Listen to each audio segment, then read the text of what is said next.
Bueno, jóvenes, vamos a pasar a resolver los ejercicios propuestos para este nuestro tema de estructuras de control repetitivas por contador. Práctico número 5, ejercicios resueltos. El enunciado 1 dice hacer un diagrama de flujo para calcular el promedio de n números introducidos por el usuario. Y tenemos que hacerlo por el método por contador, ¿ya? O el método for, que se llama, ¿no? El método for o para, ¿ya? Muy bien. Lo primero, como siempre, colocamos el símbolo de inicio del diagrama de flujo. Le pedimos al usuario que nos introduzca una cantidad n de números. ¿Ya? Vamos a hacer de cuenta, por ejemplo, aquí con una prueba de escritorio, que el usuario, digamos que indicó que se va a trabajar con 5 números. ¿Ya? Muy bien. Perfecto. Ahora, continuando.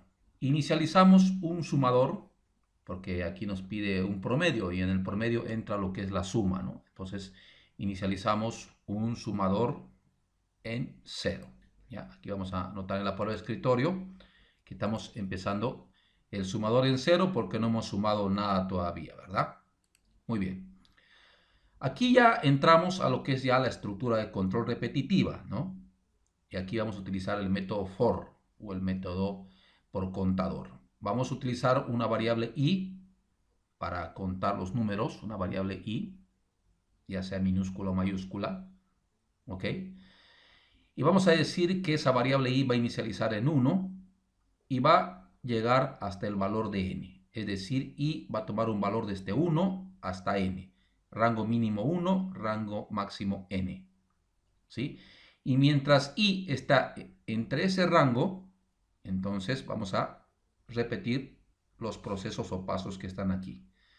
¿Sí? Por ejemplo, cuando i valga 1, aquí en la prueba de escritorio vamos a ver, cuando i valga 1, ¿ya? Le vamos a pedir al usuario que introduzca un valor, ¿sí? Vamos a pedir al usuario que introduzca un valor cuando i valga 1. Muy bien. Entonces, el usuario va a introducir un valor y ese valor va a estar en la variable e. Por decirles, digamos que el usuario introduzca 7. Perfecto. Muy bien. Entonces, vamos a sumar ese 7, que es lo que va a contener la variable e, a lo que tenía anteriormente la variable s. Y si nos fijamos bien, la variable s tenía 0, ¿no? Entonces vamos a sumar ese 7 más ese 0 y sería 7 el resultado, ¿verdad? Entonces, actualmente el sumador ya cambia de valor, ¿no? Automáticamente se actualiza en 7. Ese ya sería su nuevo valor para el sumador S, ¿verdad? Muy bien. Aquí le decimos vuelva a repetir el mismo proceso, ¿no? Muy bien. Como les decía en la teoría, el valor de i se autoincrementa solo de 1 en 1. Entonces el siguiente valor para i va a ser 2. Entonces vamos a venir aquí a la prueba de escritorio. Vamos a colocar 2, porque ese es el nuevo valor para el contador de números i. ¿Ya? Y ahí vamos a pedir al usuario que introduzca un valor, ¿no? Digamos el usuario que introduzca, digamos, el 5, el número 5, ¿verdad? Muy bien. Entonces, ese 5 que introdujo el usuario lo vamos a sumar al valor que actualmente tiene S. Y si nos fijamos, el valor actual de S es 7, ¿verdad? Entonces, vamos a actualizar la suma 7 más 5. Entonces, el nuevo valor para S vendría a ser el 12. ¿Sí? Muy bien. Entonces le decimos, vuelve a realizar el mismo proceso. ¿Ya? Para la siguiente vuelta, el valor para i ya va a estar en 3, ¿verdad?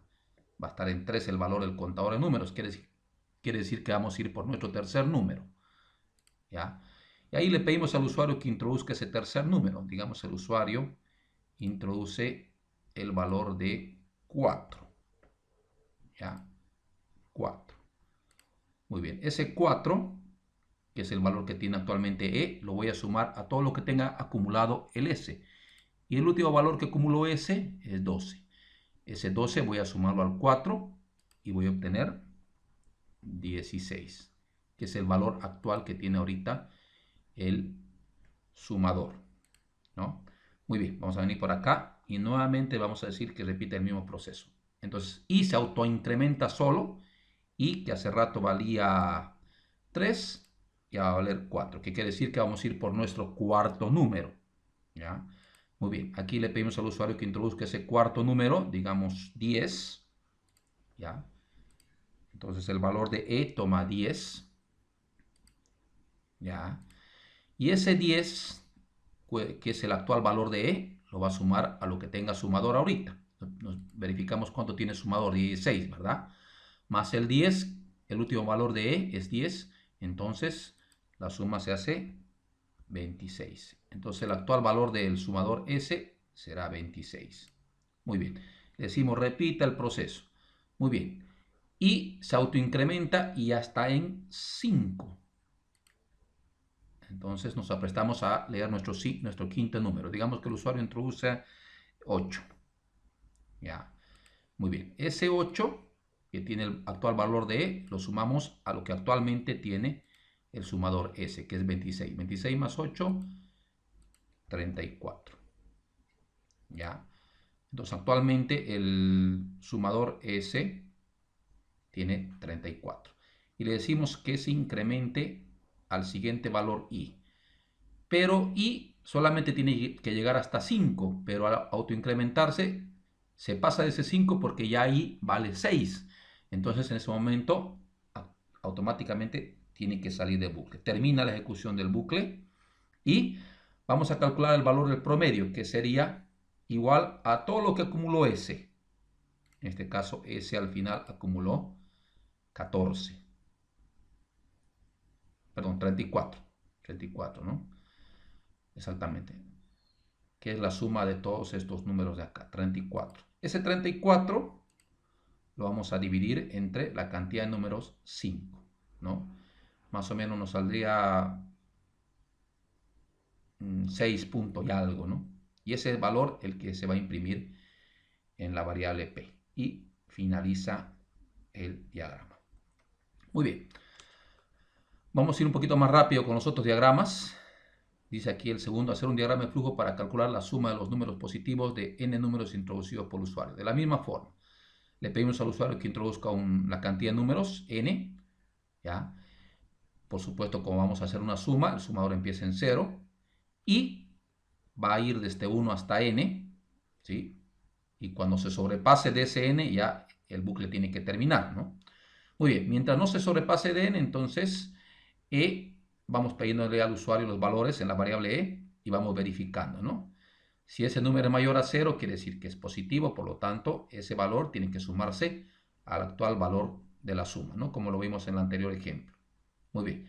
Va a llegar un momento que se va a autoincrementar el i, como vimos hace rato, y se va a sobrepasar el valor de n. Entonces ahí quiere decir que terminamos la ejecución del diagrama de flujo, venimos por acá e imprimimos el valor de la suma y finalizamos el diagrama de flujo. Vamos para la número 3. Dice hacer un diagrama de flujo para calcular el producto de los números negativos de n números introducidos por el usuario. Muy bien, iniciamos el diagrama de flujo. Le pedimos al usuario que introduzca una cantidad n números, es decir, cuántos números vamos a trabajar. Como lo vimos en la anterior clase, la variable multiplicadora tiene que empezar en 1, ¿no? P empieza en 1. Y vamos a manejar un contador de números para realizar el producto, un contador de números negativos, ¿ya? Muy bien. Y va a ir desde 1 hasta n, va a ir entre esos rangos, va a tomar esos valores entre esos rangos. Y mientras no llegue, perdón, no se sobrepase de n, entonces voy a pedir el número al usuario, voy a verificar si el número es negativo. Si es así, lo voy a ir acumulando en el multiplicador, ¿no? Y voy a ir incrementando el contador de números, en este caso negativos, ¿verdad? Muy bien, por cualquiera de ambos o de cualquiera de los pasos, ya sea por verdadero o por falso, va incrementando el valor de i. Hasta que va a llegar un momento que i va a sobrepasar el valor de n, entonces ahí terminamos el diagrama de flujo. Vamos a verificar. Si el valor de C ha sido mayor a 0, quiere decir que ha habido por lo menos algún número para multiplicar. Y vamos a mostrar el resultado del producto. Caso contrario, si C no es mayor a 0, falso, quiere decir que no hubo un negativo, ¿no? Y finalizamos el diagrama de flujo. Para el ejercicio 4, dice hacer un diagrama de flujo para calcular la suma de los números pares y el producto de los números impares de n números introducidos por el usuario. Como siempre, lo primero que hacemos es calcular, pedir al usuario que introduzca la cantidad de números, con cuántos vamos a trabajar. El multiplicador empieza en 1, el sumador empieza en 0 y el contador empieza en 0. Más que todo el contador se utiliza en el producto, ¿no?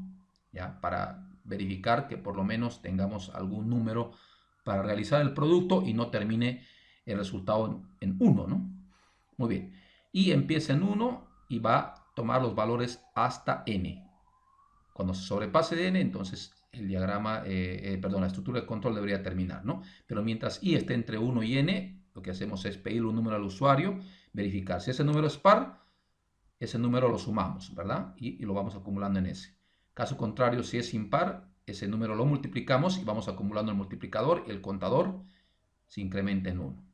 ¿Ya?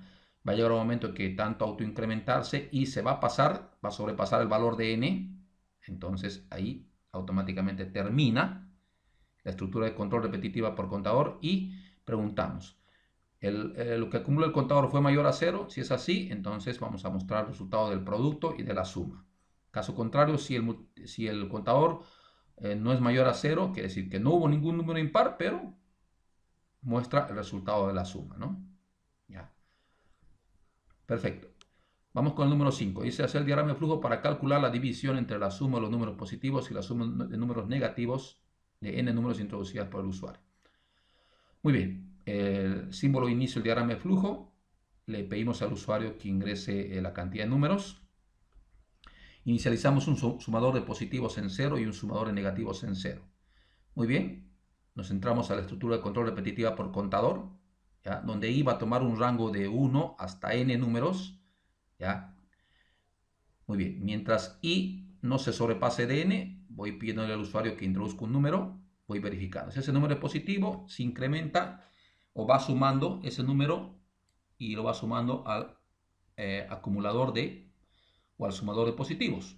Caso contrario, si es negativo 0, entonces lo que se va incrementando ahí, lo que se va sumando es el número al sumador o acumulador de números negativos. Por cualquiera de ambos lados, entonces va a continuar ese proceso repetitivo hasta que va a llegar un momento que i se sobrepasa de n, entonces la estructura de control repetitiva termina y verifico, ¿no? Si el sumador de negativos ha sido diferente de 0, muy bien, divida la suma de positivos sobre la suma de negativos y el resultado en la variable d e imprimimos d. Pero si ese n ha sido 0, entonces quiere decir que no se puede dividir sobre 0, ¿no? Eso matemáticamente genera un error, ¿verdad? Muy bien, aquí por ejemplo estamos utilizando el símbolo diferente. Este es por si acaso el símbolo es diferente. Aquí pregunta si ese n es diferente de 0. Si es verdad, entonces haga esto, ¿verdad? O sea, la división de suma de pares suma de positivos sobre suma de negativos. El resultado en la variable d e imprimimos d. Caso contrario, si esto es igual a 0, entonces por falso, no se puede dividir sobre 0, ¿no? Y así finalizamos el diagrama de flujo. Bueno, eso es todo por el momento.